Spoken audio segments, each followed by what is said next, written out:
অনেকেই আমাকে কোশ্চেন করেন যে ম্যাডাম আপনাদের রিসোর্টের পাশে যে নদীটি রয়েছে তার নাম কি।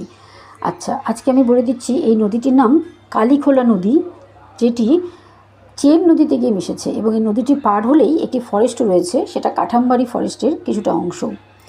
আর আমাদের রিসোর্ট থেকে এই ভিউটা দেখতেই পাচ্ছেন। হ্যাঁ, দেখে মনে হতে পারে নদীটি অনেক দূরে রয়েছে, সেই জন্য চলুন কাছে চলে যাই। এখানে একটি ছোট্ট কুকুর বসে আছে।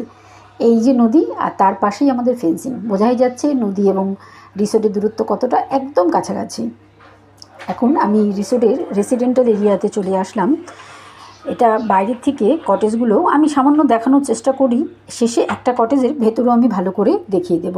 প্রথমেই যে কটেজটা আমরা দেখলাম তার নাম মেঘবালিকা ও বনলতা। এখন আমরা এগোচ্ছি কথাকলি কটেজের দিকে। কথাকলি কটেজে এখন রুম সার্ভিসিং হচ্ছে, তো বাইরে থেকে একটু দেখিয়ে দিই। এই যে কথাকলি, নামগুলো খুব মিষ্টি। হ্যাঁ, খুব সুন্দর নামগুলো, আমারও খুব ভালো লাগে।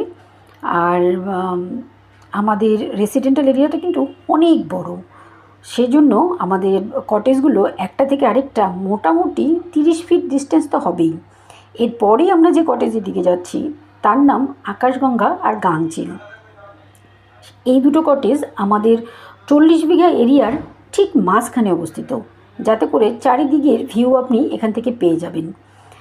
এই যে আকাশগঙ্গা আর গাংচিল, আর এই দিকটা গেলে আরও 3টে কটেজ রয়েছে। আর গেলাম না, আমি চলে এলাম কটেজের ভেতরে। ভেতরটা এই রকম। আচ্ছা, প্রথমে আমি বলে দিই, এই ভিডিওগুলো কিন্তু আমি করিনি, করেছে আমাদের রিসোর্টের ম্যানেজার। ওকে বলা হয়েছিল কিছু ভিডিও করে দিতে, ওর মতো করে দিয়েছে। তো প্রথমেই বাথরুম দেখতেই পাচ্ছেন। আমাদের কটেজগুলো কিন্তু এরিয়া অনেক ভেতরে, অনেকটাই বড়। 18 বাই 18 ফুট হবে, চারিদিকে বেলকনি দিয়ে ঘেরা। আপনি আপনার মতো করে টাইম পাস করতে পারবেন। চাইলে এখানে একটা এক্সট্রা কটও আপনারা রাখতে পারবেন। এসি, গিজার সমস্ত কিছু রয়েছে।